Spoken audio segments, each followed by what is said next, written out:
5.7 milyong halaga ng smuggled cigarette nasabat po sa bayan po ng Barira, Maguindanao del Norte. Ha? Dalawang lalaki, timbog. Narito ang balita ni Jomar Abdul. Target on air. Live report.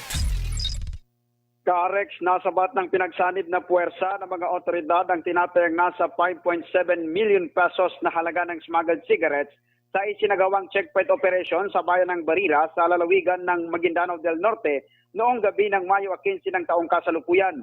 Sa ulat mula sa Barira Municipal Police Station, dakong alas 10 ng gabi noong Biyernes, nang magsagawa ng joint checkpoint operation ang mga tauhan ng 3rd MP 1st PMFC sa pangunguna ni Police Captain Julius R. Kaamod na siyang platoon leader kasama ang Barira Municipal Police Station sa pangunguna ni Police Lieutenant Khairudin M. Tumawis, Chief of Police kasama ang 1401st RMFD 14A, PSOG Maguindanao del Norte, PIU Maguindanao del Norte PPO at RID Maguindanao del Norte Police Provincial Office sa Barangay Poblacion Barira sa bayan ng Barira Maguindanao del Norte.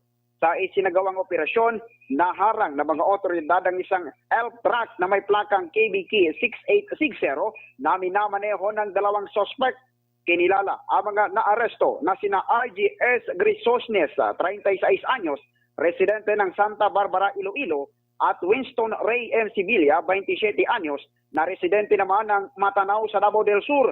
Sa inspeksyon ng mga otoridad Karex, nakita sa loob ng sasakyan ang mga kahon ng sigarilyo na lantad na nakalagay o plain view ng hingan ng mga kaukulang dokumento ang mga suspect para sa transportasyon ng nasabing sigarilyo. Nabigo umano silang magpakita ng anumang papeles. Nadiskubre rin ng mga otoridad na walang graphic health warning sa mga sigarilyo na ito ay paglabag sa umiral na batas. Nakumpiska mula sa sasakyan ang kabuang nasa 4,900 reams ng Walton Menthol cigarettes na may tinatayang halagang umaabot sa 5,733,000 pesos.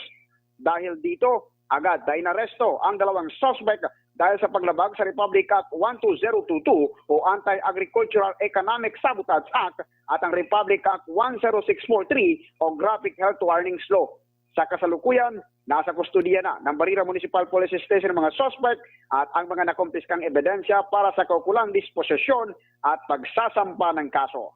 Mula dito sa rehiyon ng Bangsamoro, Jomar Abdul nagulat para sa Target on Air sa DZME 1530, ang Radyo TV. Target on Air. Live report. Ayan, napakinggan nyo si Kuya Jomar Abdul live mula dyan sa Maguindanao del Norte. Ha?